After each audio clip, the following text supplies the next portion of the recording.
Hello and नमस्कार सभी को। कैसे हैं आप सभी लोग। फिर से एक बार आप सभी को mister Bean the trader channel में स्वागत है। जैसे कि आप सभी लोग जानते हैं, हम एक ट्रेडिंग का रोड मैप बना रहे हैं जिसमें हम पढ़ाएंगे बेसिक टू एडवांस का ट्रेडिंग रोड मैप दे रहे हैं। एक सीरीज़ है, पूरा हमारा प्लेलिस्ट में एक के बाद एक हम डालते रहेंगे वीडियो। जिसमें पिछली वीडियो में हमने बात किया था सिंगल कैंडल स्टिक्स क्या होते हैं और उसको कैसे यूज़ करते हैं। कैंडल स्टिक्स के बारे में पढ़ा था हमने। कैंडल स्टिक्स क्या होते हैं उसका पूरा मीनिंग हमने पढ़ा था। अगर आपने अभी तक नहीं देखा हो तो हमने डिस्क्रिप्शन में लिंक दिया है उस वीडियो का, तो आप प्लीज़ चेकआउट करें। कुछ भी डाउट हो तो फिर से देख लीजिए। पहले वहाँ हमने सिर्फ पढ़ा था वो एक सिंगल कैंडल स्टिक्स के बारे में पूरा पढ़ा था। इस सीरीज़ का सेकंड वीडियो में हम पढ़ेंगे तो डबल कैंडल स्टिक्स क्या होते हैं। ठीक है, डबल कैंडल स्टिक्स वो कैंडल स्टिक्स होते हैं जो टू कैंडल से बने होते हैं। जैसे कि हमने पढ़ा था पहले सिंगल कैंडल स्टिक्स मतलब एक ही कैंडल से बन जाते हैं, वो candle sticks single candle sticks होते हैं। चलो फिर से एक बार। एक कैंडल ओपन होता है, एक कैंडल का क्लोजिंग है, एक कैंडल का लो है और एक कैंडल का है। जैसे ही बुलिश में ग्रीन कैंडल एक ओपन होता है, क्लोज होता है, और इस यहाँ नीचे एक लो होता है और ऊपर एक हाई होता है। जैसे कि हमने पिछले वीडियो में पढ़ा था, एक कैंडल रेड कैंडल मतलब बेयरिश सिग्नल तो दिखाता है और ग्रीन कैंडल मतलब एक बुलिश सिग्नल दिखाता है। एक कैंडल्स क्या करते हैं हमने पूरा पढ़ा है। मतलब एक कैंडल्स एक इंडिकेट करता है कि प्राइस का मोमेंटम इंडिकेट करते हैं। जैसे कि कोई रिलायंस का शेयर है जो 100 रुपीज़ पे होता। मान लो कि 100 रुपीज़ पे ओपन हुआ और 120 पे क्लोज हो गया। जिसका हाई होता है 130 और जिसका लो होता है 90। प्राइस कैसा मूव होता है, ऐसे ऐसे ऐसे करके ऊपर चला जाता है। ऊपर एक सप्लाई जोन होता है, आपको पता है क्या। हम बाद में एक सीरीज में बनाएंगे सप्लाई क्या होता है, डिमांड क्या होता है। ठीक है, मान लो कि एक सप्लाई जोन है, थोड़ा कलर चेंज। मान लो कि एक सब डिमांड जोन है। ठीक है, ये लो। अब क्या होगा, इस डिमांड पे एक नीचे से प्राइस आएगा, ऐसे एक आएगा, टैप करेगा और ऊपर चला जाएगा ऐसे। बाद में क्या होता है कि वहाँ पर हॉल्ट करता है, प्राइस हमेशा हॉल्ट करके नीचे ड्रॉप हो जाता है। वैसे ही जब डिमांड पे आता है फिर से प्राइस हॉल्ट करके ऊपर चला जाता है, एक रीटेस्ट करता है। हमेशा रीटेस्ट मतलब एक कैंडल का रीटेस्ट नहीं, प्राइस का रीटेस्ट। ठीक है, जैसे देख सकते हो यहाँ पर सप्लाई पे आया, प्राइस टच किया और कैंडल स्टिक्स बनाया और प्राइस ने एक रीटेस्ट किया प्राइस ने और वहीं से गिर गया। ठीक है, चलो एक बार बुलिश का भी देख लेते हैं। यहाँ पर एक सप्लाई जोन है और यहाँ पर एक नीचे एक डिमांड ड्राइंग करेंगे। डिमांड जोन हमेशा प्राइस डिमांड एंड सप्लाई के बेसिस पे चलता है। जहाँ पर लिक्विडिटी होता है उसी जगह पर प्राइस जाता है। ठीक है, नीचे ऊपर से गिरना चालू किया, देखो ऐसे ऐसे ऐसे करके हॉल्ट करके फिर टच किया, पूरा टच करके फिर से ऊपर चला जाएगा एक रीटेस्ट होने के बाद। ये अच्छी तरह दिख नहीं रहा है। ठीक है, फिर से एक बनाएंगे। ऊपर से गिरा, एक वेव बनाते बनाते और एक वे शेप रिकवरी यहाँ पर हम लेंगे। एक रिटेस्ट होने के बाद एंट्री यहाँ पर होना चाहिए हमेशा। एक एंट्री हमेशा रिटेस्ट पे होना चाहिए। मैं क्यों ऐसा बोल रहा हूँ वो बाद में बताऊँगा। ठीक है, यहाँ पर देखो दिख रहा है ना, यहाँ पर हम बनाए एंटर करेंगे। एक डिमांड पे जब प्राइस टच करेगा बाद में एक प्राइस का रिटेस्ट होगा, उस प्राइस के रिटेस्ट पे लेंगे। ठीक है, समझ आया। हम डिमांड एंड सप्लाई के ऊपर ही काम करेंगे, कहीं और कभी भी एक कैंडल स्टिक्स को यूज़ मत करना। ठीक है, क्योंकि बहुत सारे बार सिर्फ एसएल हंटिंग बहुत होते हैं इन कैंडल स्टिक्स, क्योंकि सारे बिगिनर्स कैंडल स्टिक्स पढ़ कर आते हैं, उन्हें कहाँ यूज़ करना नहीं पता, इसलिए। चलो आगे चलते हैं। डबल कैंडल स्टिक्स क्या होते हैं। जैसे कि मैंने बताया, डबल कैंडल स्टिक्स मतलब दो कैंडल से बने हुए कैंडल स्टिक्स को डबल कैंडल स्टिक बोला जाता है। उसमें हम सारे नहीं पढ़ेंगे, बहुत सारे, हम सिर्फ 4 पढ़ेंगे जो बहुत कॉमन से मिलते हैं, ठीक है। पहला है बुलिश एंगल्फिंग और बेयरिश एंगल्फिंग, ठीक है। एंगल्फिंग का मतलब है पूरा निगल जाना। मान लो कि एक मेंढक है, ठीक है। मेंढक होता है ना जो फ्रॉग, वो होता है। इसको क्या होता है, एक पीछे से एक सांप आता है, ये लो ऐसे, ये आकर क्या करता है, और उसने क्या किया, पूरा निगल लिया।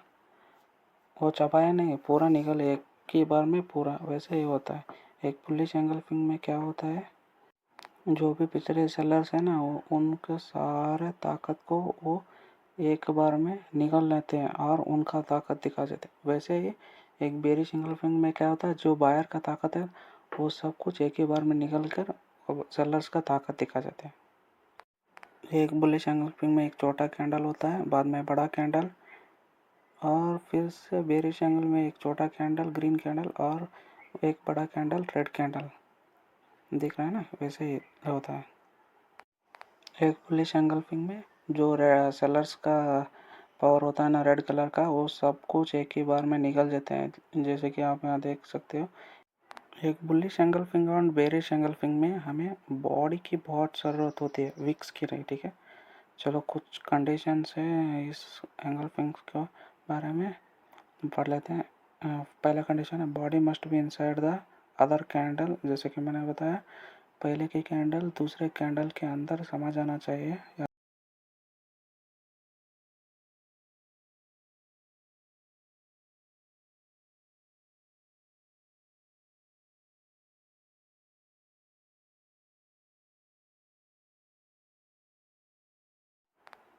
बिलो द सेकंड कैंडल, मतलब इसका क्लोजिंग है ना, पहला का कैंडल का क्लोजिंग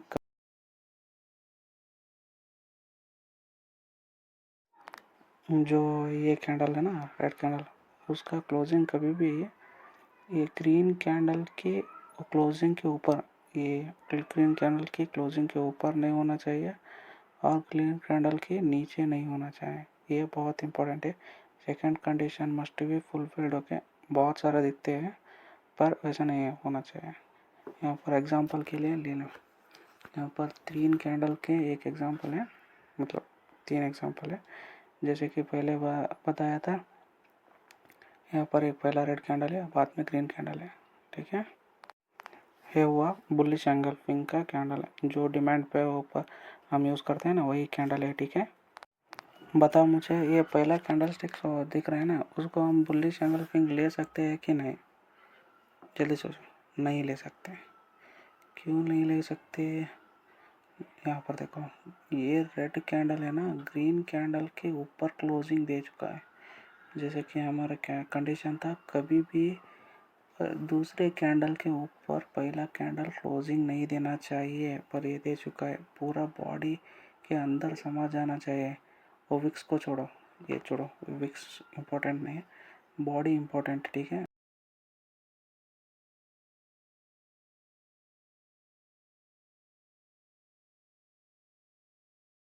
सेकंड एग्जांपल देखो, जैसे कि देख सकते हो, ये सेकंड में ना, ये रेड कैंडल बिलो है, देखो यहाँ पर बिलो क्लोजिंग डे है, जो ये भी नहीं हो सकता।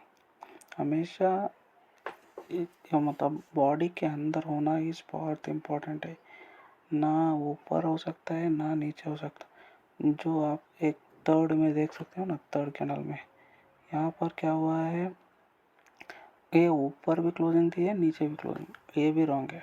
हम इसको भी नहीं ले सकते, ना ऊपर होना है ना नीचे होना है, पूरा बॉडी के अंदर समा जाना है। Let me take an example, okay. एक और चीज़ यहाँ पर देखो, ये विक्स के अंदर है ना, फिर भी नहीं ले रहे हैं। जैसे कि देखो, ये पूरा विक्स के अंदर तो आ रहा है पर बॉडी नहीं आ रहा है। जैसे हमारे फुलफिलमेंट में कंडीशन था ना, बॉडी बहुत इम्पोर्टेंट है, बॉडी के अंदर आना चाहिए, ना कि विक्स के अंदर, ठीक है। I hope you understood. For example, hello, एक मान लो कि एक कैंडल है जो रेड है ग्रीन है, वो छोड़ दो, सॉरी फॉर द ड्राइंग है, इसको हटा देते हैं थोड़ा। मान लो कि ये कैंडल है, जो भी कलर हो, ठीक है, मान लो रेड कैंडल है, उसका फिक्स है और ऊपर हाई है, एक लो है। बाद में एक मारुति कैंडल आया जो इसको पूरा अंदर ले लिया। जैसे कि पता है मारुति कैंडल में कोई विक्स नहीं होता, ठीक है। यहाँ पर क्या हो रहा है, ये पहला कैंडल रेड कैंडल था, पूरा मारुति के अंदर आ रहा है ना। मतलब मारुति एक स्ट्रॉन्ग कैंडल है, उसके अंदर आ रहा है, ये सही है, इसको हम ले सकते हैं, ठीक है। बाद में एक और कैंडल आया, मान लो कि ये भी रेड कैंडल है, पर इसमें थोड़ा डिफरेंट करेंगे, ठीक है। एक मारुति कैंडल आया, अब क्या करेंगे, ये पहला कैंडल है ना, पहला कैंडल का विक्स बड़े कर देंगे, ये लो। अब क्या हुआ, ये ले सकते हैं, हाँ ले सकते हैं, इसको भी ले सकते हैं, क्योंकि इनके बॉडी के अंदर आ रहे हैं ये बहुत इम्पोर्टेंट हो जाता है, ना कि विक्स, ठीक है। चलो सेकंड कैंडल स्टिक्स के बारे में पढ़ लेते हैं, जो है बेरी शरामी और बुल्ली शरामी। हरामी सुनकर मत कपला देना, क्योंकि ये जापानीज लैंग्वेज में हरामी का मतलब होता है एक प्रेग्नेंट लेडी, इसीलिए मैंने बनाया कि एक मदर कैंडल और बेबी कैंडल बनाया है। मतलब एक प्रेग्नेंट लेडी को जापानीज में हरामी बोला जाता है, ठीक है, हमारे हरामी जैसे नहीं है।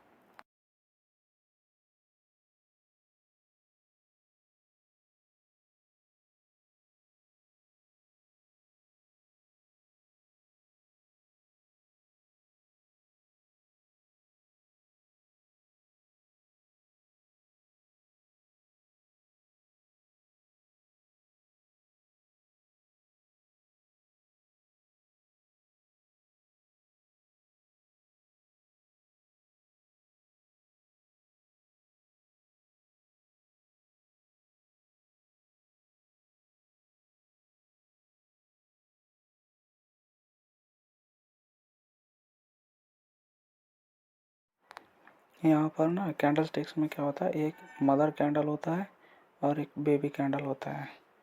जो मदर कैंडल होता है बड़ा होता है और बेबी कैंडल छोटा होता है, उसका नेक्स्ट डे बन जाता है। ये रिवर्स हो गया ना। वैसे देखो पहले क्या हुआ था, ऊपर हमने पहले छोटा दिया था, बाद में एक बड़ा था, पर यहाँ पर क्या हुआ, पहले बड़ा हुआ बाद में छोटा हुआ, ये तो इन्वर्स हो गया ना। वैसे ही होता, एक ये है बुल्ली शरामी और दूसरी है बेरी शरामी। यहाँ पर एक जो मदर कैंडल के अंदर ना बेबी कैंडल समा जाता है, पूरा का पूरा अंदर आ जाता है। यहाँ पर भी ये बॉडी का इम्पोर्टेंट बहुत है, ठीक है, बॉडी इज इम्पोर्टेंट। मैंने बहुत बार बोला है, सिर्फ बॉडी को देखा करो, कैंडल स्टिक्स में बहुत इम्पोर्टेंट होते हैं, ठीक है। चलो चलो देखते हैं ये कैसे काम करता है, ठीक है। मान लो कि एक डिमांड है यहाँ पर, ठीक है। एक डिमांड कभी भी लाइन नहीं होती, जैसे कि डिमांड का एक रेंज होता है, ठीक है। डिमांड होता है, वहाँ मान लो एक डाउन ट्रेंड आ रहा है, ठीक है। डाउन ट्रेंड जो नीचे आके डिमांड को टच किया, बाद में क्या हुआ, डिमांड के ऊपर हॉल्ट करके यहाँ से गैप अप ओपन हो जाता है। देख रहे हो ना गैप अप, सॉरी मैंने पहले नहीं बताया ना, ये हटा देता हूँ, ठीक है, इसको हटा देंगे। लो हट गया। यहाँ दिख रहा है ना कि यहाँ से यहाँ तक का गैप अप ओपन हो रहा है, जैसे कि प्राइस नीचे पे टच करके क्लोजिंग दिया, फिर से ओपन हो रहा है ऊपर की तरफ, मतलब गैप अप ओपनिंग हो रहा है प्राइस का। वैसे ही जब प्राइस सप्लाई के ऊपर जाता है, जहाँ पर सेलर्स बैठे रहते हैं, वहाँ पर क्या होता है कि प्राइस नीचे से ऊपर आता है, ऐसे करके टच होता है।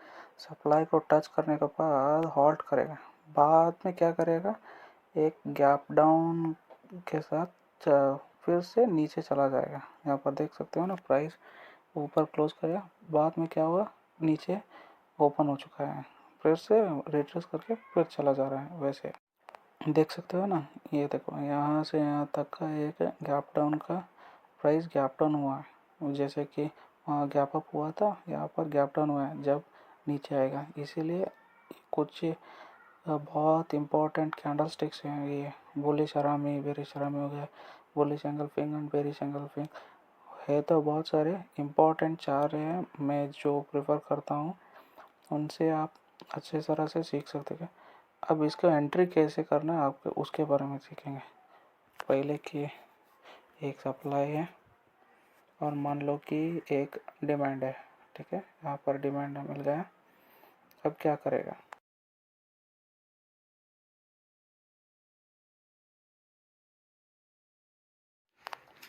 प्राइस अब क्या करेगा, नीचे आएगा, डिमांड को टच करेगा, फिर हॉल्ट करेगा, ब्रेक करके स्टॉप लॉस हंट करके फिर से ऊपर एक रिट्रेस करके चला जाएगा।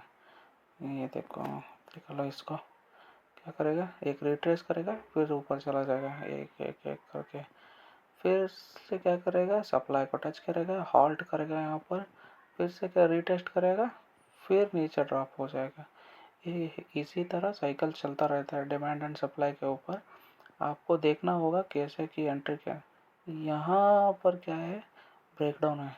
यहाँ पर लोग क्या करेंगे, सप्लायर, उनको लगेगा कि यह ब्रेकडाउन है, नीचे गिर जाएगा। पर क्या हुआ, यहाँ पर क्या हुआ देखो, जब प्राइस नीचे गिरा ना, जो जो नए बायर्स होते हैं ट्रेंड लाइन वो वगैरह सीख कर आते हैं, जब जब ब्रेक होता है उन्होंने सीखा होगा, चलो ले लेते हैं। और यहाँ पर क्या हो जाता है, उनका एसएल कट जाता है।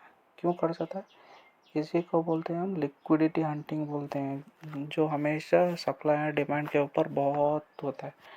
यहाँ पर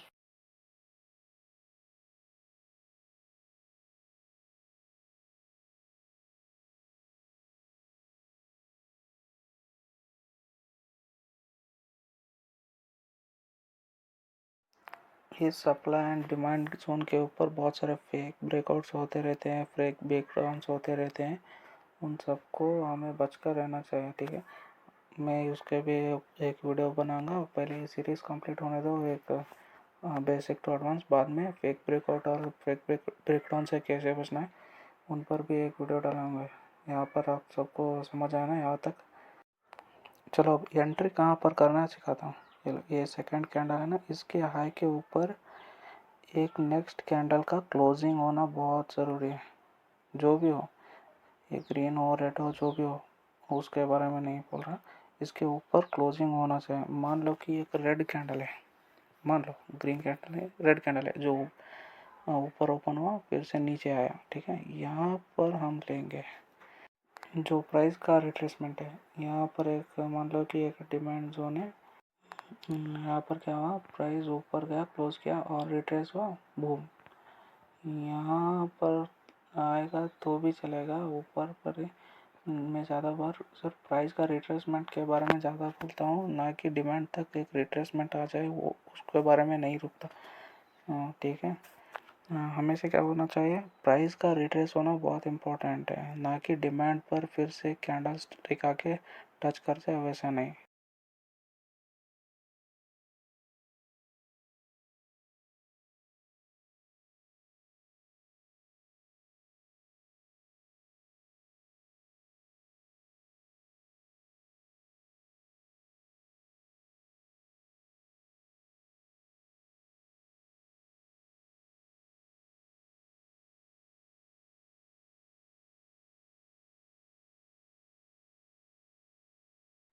यहाँ पर क्या हो रहा है देखो, मान लो कि एक सप्लाई जोन है, ठीक है। यहाँ पर एक सप्लाई जोन ले लेते हैं। जैसे कि प्राइस नीचे से ऊपर आया,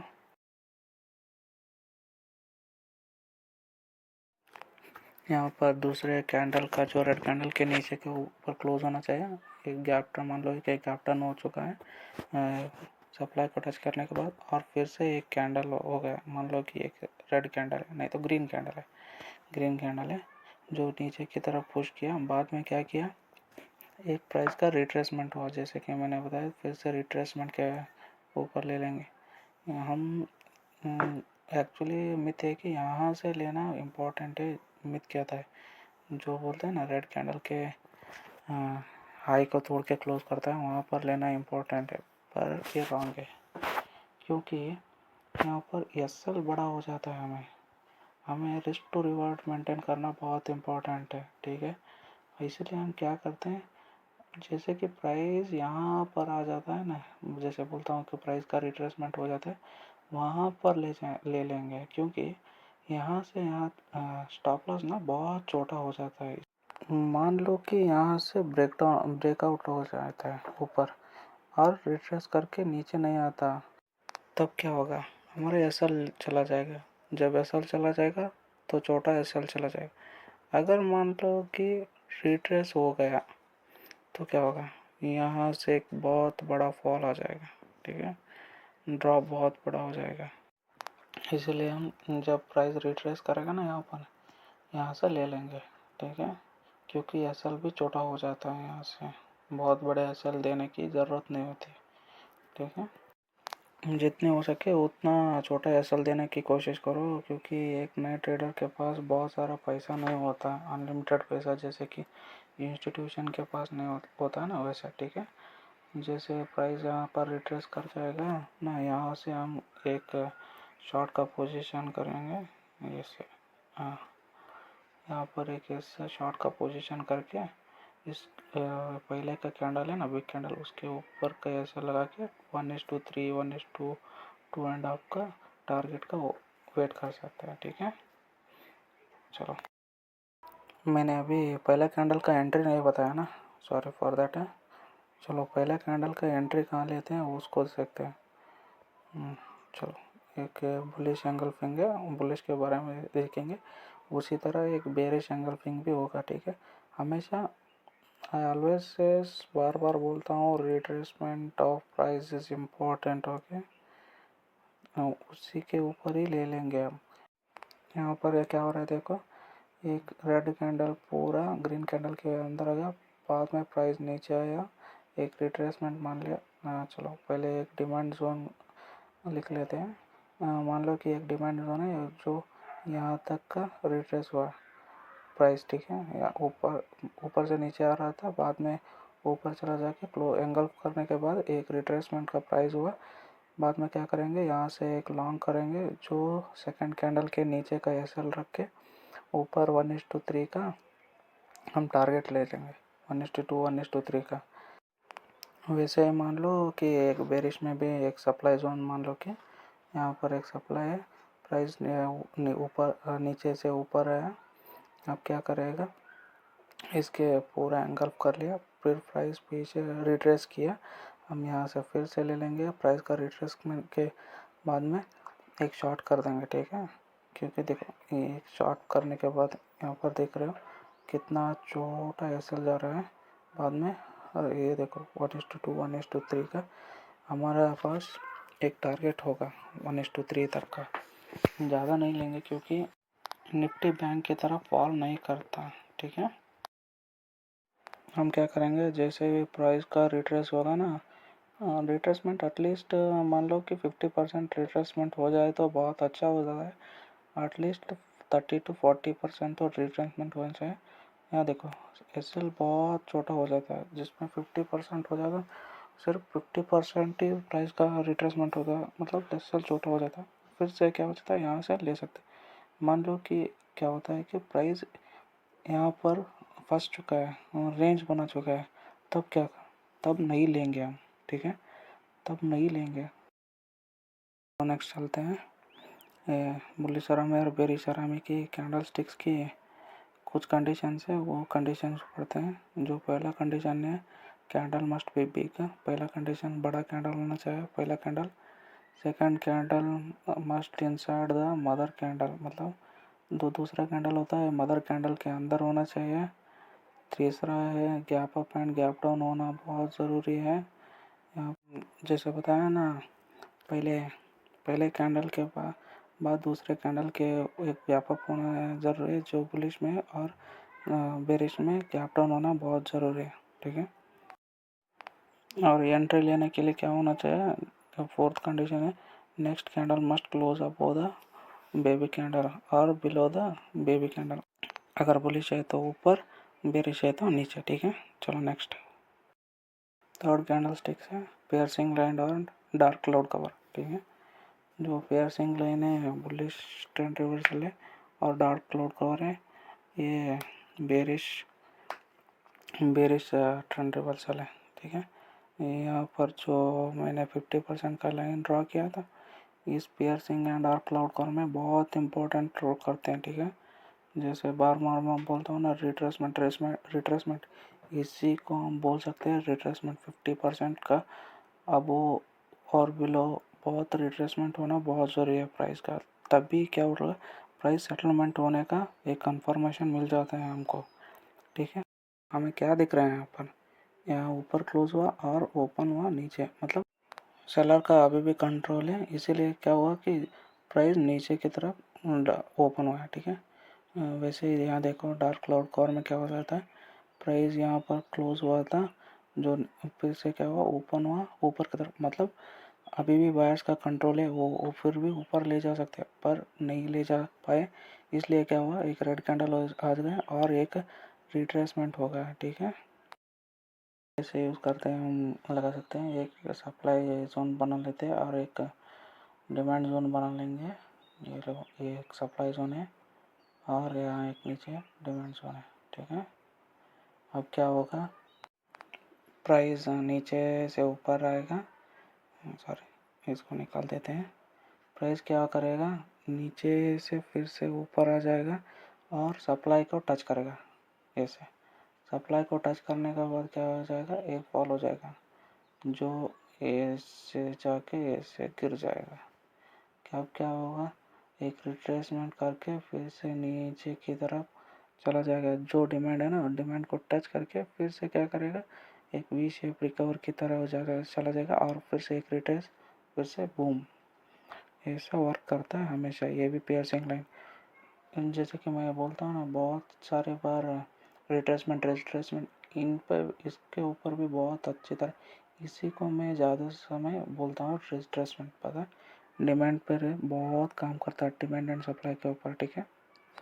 अब हम क्या करेंगे, अगर यहाँ पर एक रिट्रेसमेंट हो जाए ना, जैसे कि मैं बोलता हूँ रिट्रेसमेंट के ऊपर एक ऐसा लगा के छोटा सा, बाद में एक अच्छा 2:3, 1:2, 1:3 का ले लेंगे, टारगेट ले लेंगे, फिर से डिमांड पर आएगा तो फिर से वही करेंगे, एक छोटा सा ऐसा लेंगे और फिर से क्या करेंगे, 1:3, 1:4 का एक अच्छा सा टारगेट लेके ख़त्म कर देंगे हमारा ट्रेड।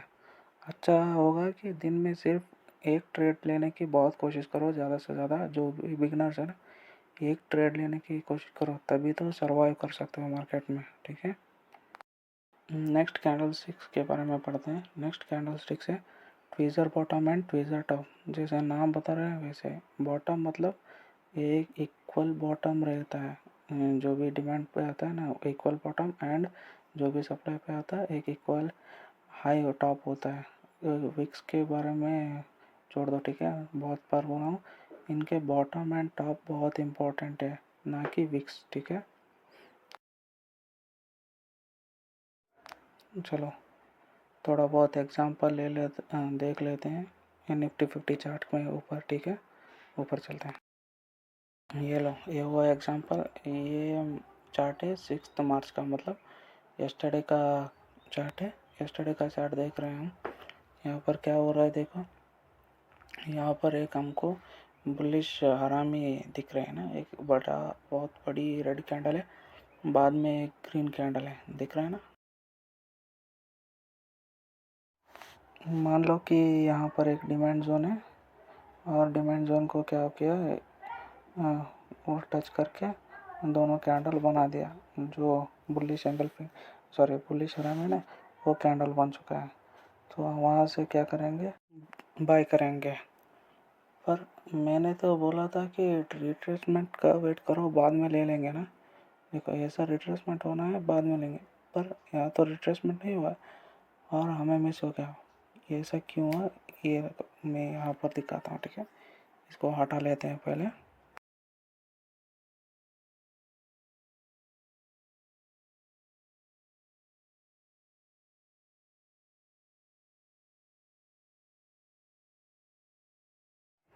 यहाँ देख रहे हो ना, नीचे की तरफ ये है एक शूटिंग, सॉरी मॉर्निंग स्टार बोला जाता है यहाँ पर, ये देख रहे हो ना, बहुत बड़ी कैंडल है ना, इसको हम पिन बार भी बोला जाता है। मैंने बोला था हैमर।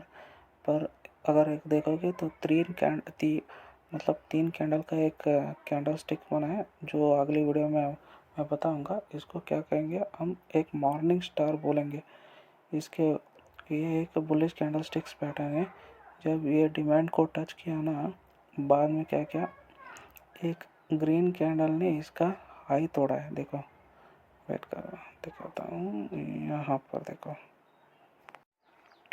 दिख रहा है ना, जूम करो, देखो एक 3 कैंडल का एक मॉर्निंग स्टार बना है। यहाँ पर एक कैंडल ने, एक बहुत बड़ा ग्रीन कैंडल ने ब्रेक कर दिया है उसका हाई, और अब ये वैलिड है ऊपर जाने के लिए। पर मैंने बोला था रिट्रेस, और ये कैंडल का अच्छा खासा रिट्रेसमेंट भी हुआ। और मान लो कि यहाँ पर एक डिमांड है, थोड़ा यहाँ पर नहीं, ऊपर मान लो यहाँ पर एक डिमांड है। वेट करो, इसको पूरा निकाल देता हूँ।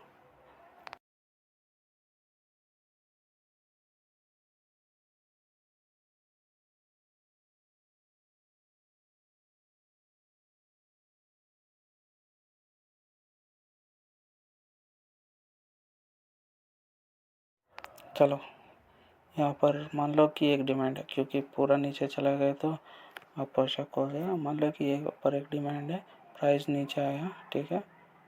नहीं ऐसा नहीं, सॉरी निकालो इसको। ये ऊपर से एक प्राइस आया और पूरा टच करके एक वी शेप रिकवरी दे रहा है। यहाँ पर एक मॉर्निंग स्टार बना, हॉल्ट किया, बाद में क्या किया, एक रेड कैंडल बना के तोड़ दिया। यहाँ पर हमको कंफर्मेशन मिल गया कि मॉर्निंग स्टार का कंफर्मेशन मिल गया। अब क्या करना है, जैसे कि मैं हमेशा बोलता हूँ रिट्रेसमेंट करना। यहाँ पर देखो, एक रेड कैंडल का रिट्रेसमेंट आ चुका है। जब एक ग्रीन कैंडल पूरा तोड़ दिया, बहुत सारे लोग एंटर हो चुके होंगे यहाँ से।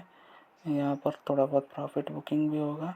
यहाँ से क्या होगा, एक प्राइस का रिट्रेसमेंट होगा, जो ये रेड कैंडल दिख रहा है ना, यहाँ से हम लेंगे।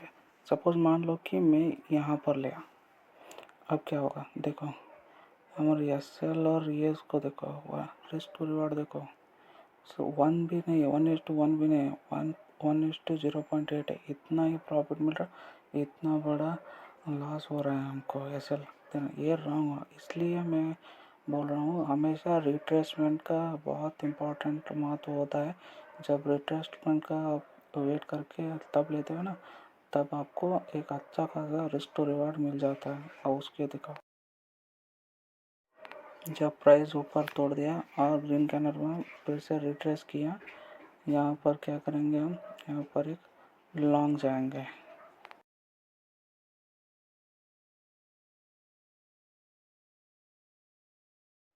देखो ऐसा एक लॉन्ग जाएंगे, जिसमें होगा, देखो ऐसा देखो बहुत छोटा है वहाँ पहले का और अब का देखो। और हमारा रिस्क टू रिवार्ड देखो, वो 2.94, मतलब 1:2.94।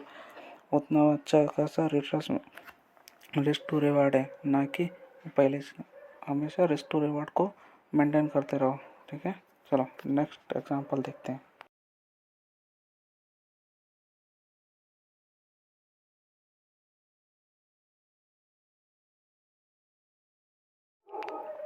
देखो यहाँ पर दिख रहा है ना, एक बोलते हैं ना बुलिश एंगल्फिंग दिख रहा है ना। एक बहुत बड़ा कैंडल है, उसके अंदर बहुत सारे कैंडल्स समा चुके हैं, मतलब बहुत स्ट्रांग होना चाहिए ना। पर क्या होगा, हम यहाँ पर नहीं ले सकते। क्यों नहीं ले सकते, प्राइस तो ऊपर गया ना, तो क्यों नहीं, क्योंकि ये कैंडल है, एक इंस्टीट्यूशन कैंडल है, जो एक इंस्टीट्यूशन बनाते हैं, हम नहीं बना सकते। इसलिए इंस्टीट्यूशन कैंडल्स को हम अवॉइड करना बहुत इम्पोर्टेंट। यहाँ पर रिट्रेस भी हुआ और ऊपर भी चला गया, मतलब इंस्टीट्यूशन ने यहाँ पर प्रॉफिट बुकिंग की है। जो रिट्रेसमेंट दिख रहा है ना, ये एक प्रॉफिट बुकिंग है, ना कि प्राइस का करेक्शन है। प्रॉफिट बुकिंग होने के बाद फिर से ऊपर चला गया। चलो ठीक है, नेक्स्ट चलते हैं। ये देखो यहाँ पर, इसको हटा देता हूँ पहले। यहाँ पर क्या दिख रहा है आपको, एक बुलिश हरामी दिख रहा है ना, तो बताता हूँ। यहाँ देखो, यहाँ पर ना एक डाउन ट्रेंड आया और डाउन ट्रेंड के नीचे की यहाँ पर एक डिमांड जोन है जिसके जिसके ऊपर एक अच्छा खासा बुलिश हरामी बन चुका है जो पूरा अंदर आ रहा है ना रेड कैंडल्स के अंदर। बाद में क्या फिर से एक रिट्रेस हुआ, फिर से ऊपर गया। अब क्या हुआ, प्राइस अच्छे खासा हुआ ना। ये देखो यहाँ दिखाता हूँ, ठीक है, ये लो क्या हुआ देखो। यहाँ पर एक यहाँ से हम लॉन्ग लेंगे जहाँ पर एक रिट्रेस हुआ ना, यहाँ देखो यहाँ पर प्राइस का रिट्रेसमेंट हुआ और इसका एसएल देखो कितना छोटा है, इतना सा छोटा 1:7 का रेस्ट टू रिवार्ड है यहाँ पर ये तो नेक्स्ट डे जा रहा है ना, वहाँ तक नहीं है, सिर्फ यहाँ तक लेगा। 1:4 का ही इनफ है, ठीक है। यहाँ से चला जाएगा वो, एक प्राइस ऊपर से आया फिर से एक अच्छा खासा बुलिश हरामी बन चुका है हमारा। बुलिश हरामी बना, वहाँ से एक प्राइस का रिट्रेसमेंट हुआ और हमने लॉन्ग कर दिया। चलो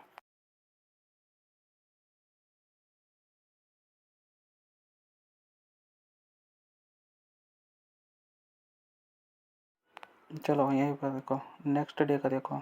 ये इस कैंडल को क्या दिख रहा है, एक बुलिश एंगल्फिंग दिख रहा है ना, जो रेड कैंडल को पूरा निकल चुका है। अब क्या देखो, यहाँ पर एक डिमांड है, उस डिमांड को टच किया और एक बुलिश एंगल्फिंग को बना दिया। और जैसे कि हमारा प्लान है वैसे एक रिट्रेसमेंट हुआ प्राइस का, यहाँ पर हम ले लेंगे, ठीक है, ले लिया। और इसके नीचे का एक एसएल डाल लेंगे, जो पहला कैंडल है ना, मतलब जिसके अंदर समा रहा है उसको। और हमारा एक पहला एसएल चला गया, ठीक है, चला जाना। तो क्या होता है कि 10 में से 5 मतलब 7 टाइम्स वर्क करता है। अगर आप अच्छी तरह डिमांड एंड सप्लाई और लिक्विडिटी के समझ कर काम करते हो तो ये बहुत अच्छी तरह काम करता है, ठीक है। तो नेक्स्ट चलो, नेक्स्ट की तरफ चलते हैं।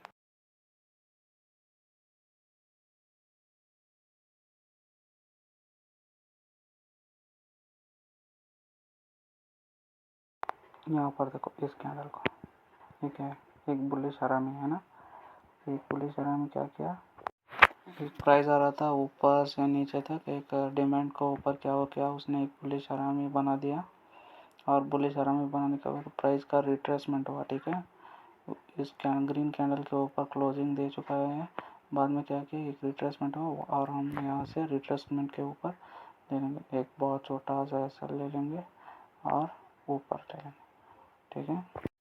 पर हम इतना तो ले नहीं सकते क्योंकि नहीं, हम BTST थोड़ी ना कर रहे हैं, इसलिए क्या करेंगे, उसी दिन का कितना चलेगा उतना ही ले लेंगे, ठीक है। 1:2.5 का हमारा टारगेट मिल चुका है। हम BTST नहीं करेंगे, वो अगला दिन का कैंडल है जो नीचे ओपन हो चुका है, ठीक है। चलो नेक्स्ट देखते हैं।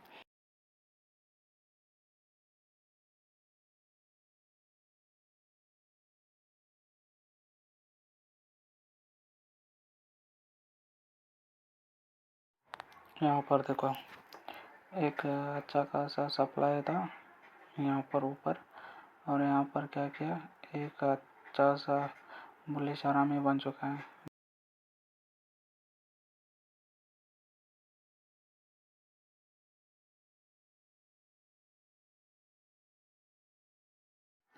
देखो यहाँ पर, ये देखो एक बुलिश हरामी बन चुका है, जो पूरा ग्रीन कैंडल के अंदर उसका बेबी आ रहा है। और उस रेड कैंडल का हाई तोड़ के क्लोजिंग भी किया और प्राइस का रिट्रेसमेंट भी हुआ, और हमने प्राइस के रिट्रेसमेंट के ऊपर एक ले लिया। चलो दिखाता हूँ एक बार। देखो एक सप्लाई था जहाँ पर एक बुलिश आरामी बन चुका है, बेरिश आरामी बन चुका है, और प्राइस नीचे आया, उसका नीचे क्लोजिंग भी दिया एक रेड कैंडल, बाद में एक रिट्रेसमेंट हुआ और नीचे चला गया हमारा, है ना। चलो एक शॉर्ट पोजीशन को प्लॉट करते हैं, और इतना बहुत छोटा सा एसएल के साथ, और एक 1:2 का टारगेट मिल गया हमको, ठीक है। चलो नेक्स्ट देखते हैं।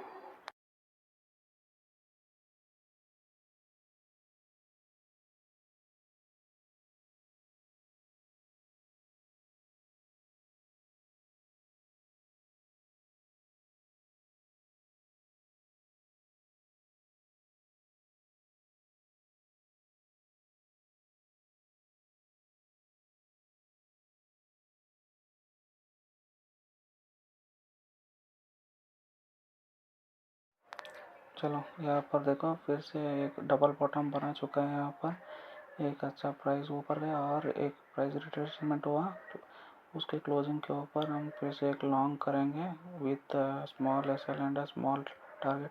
यहाँ पर बहुत छोटा सा टारगेट है और बहुत छोटा सा एस एल है। अब क्या हुआ ना, ये एंडिंग है ना, मतलब डे का एंड है ना, सिर्फ 1:3.5 का एक टारगेट मिल चुका है।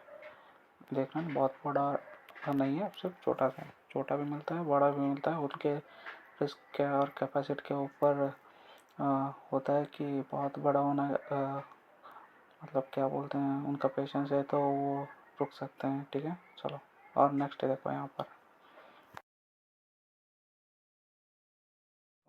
यहाँ से एक अच्छा खासा नीचे से प्राइस आया और यहाँ पर एक बुलिश सॉरी बेरिश आरामी बनाया और उसके नीचे क्या किया, क्लोजिंग भी किया। बेबी के नीचे एक कैंडल, बहुत अच्छा कैंडल क्लोजिंग किया और एक अच्छा खासा रिट्रेसमेंट भी कर चुका है। रिट्रेसमेंट करने के बाद हमने क्या किया, रिट्रेसमेंट पे एंट्री किया। ठीक है, ये लो हम एक शॉर्ट पोजीशन पे जाएंगे। यहाँ पर हाँ, यहाँ पर एक शॉर्ट पोजीशन बनाएंगे क्योंकि मैंने बोला था प्राइस का रिट्रेसमेंट होना चाहिए और उसके ऊपर एक स्टॉप लॉस रखेंगे। और देखो जो यहाँ पर हमको मिल रहा है 1:1.8 का, मतलब 1:2 का मिल रहा है। पर ये लास्ट का तो एक बड़ा सा कैंडल है ना, उसमें प्राइस मतलब प्रीमियम बहुत भागा होगा, ना कि पिछले कुछ एग्जांपल्स हैं ना उनमें ज़्यादा से ज़्यादा नहीं किया। और यहाँ देखो अगर कंटिन्यू होता तो कितना बड़ा टारगेट मिल रहा है ना, इसी को बोलते हैं अगर लिक्विडिटी के ऊपर अच्छा खासा बता कर दिया तो बहुत ही बड़ा टारगेट भी मिल सकता है। BTST है ना, हम BTST नहीं करते, मतलब सॉरी क्या करते हैं, हम कैरी फॉरवर्ड नहीं करेंगे, इसलिए हम उतना बड़ा टारगेट नहीं ले सकते। एक ही दिन में कर रहे हैं ऑप्शन ट्रेडिंग, इसलिए एक ही दिन में ख़त्म करेंगे। अगर आपको हमारा एक लर्निंग अच्छा लगा और सीरीज़ अच्छा लगा तो लाइक करें, सब्सक्राइब करें और हम हमारे चैनल को सपोर्ट करें। Thank you for your watching. Next video कुछ दिन में आ जाएगा।